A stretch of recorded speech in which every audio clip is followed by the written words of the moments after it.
दादा आताच भरती दिली पण त्याच्यामध्ये यश नाही आलं तर काय झालं तर 2 मार्काने राहिलो, 3 मार्काने राहिलो, याच्यामध्ये कमी पडलो. काय काय जण बोलतात दादा आम्ही मेहनत करत होतो, 2 वर्ष मेहनत केली पण कशात ना कशात तरी कमी पडतोय, काहीतरी मला जमत नाही, कशामध्ये तरी माझे मार्क कमी येत आहेत.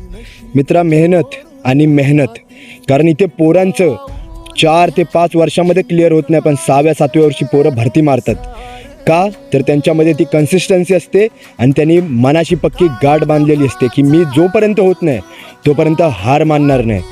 आयुष्यामध्ये प्रयत्न करत राहणं हे महत्त्वाचं असतं, कारण जो माणूस जिद्दीने पेटलेला असतो, ज्याच्यामध्ये इच्छाशक्ती असते, तो माणूस आयुष्यामध्ये काही प्राप्त करू शकतो.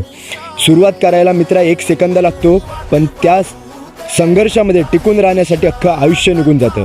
त्याच्यामुळे सुरुवात तू केली आहेस, 2 वर्ष झाली, 3 वर्ष झाली हे सांगत बसू नको, तर मेहनत करत राहा. ज्या दिवशी तुझ्या अंगावरती गुलाल पडेल त्या दिवशी सगळ्यांचे स्टेटस लागतील आणि तू पण बोलशील की कठीण होतं पण मी करून दाखवलं.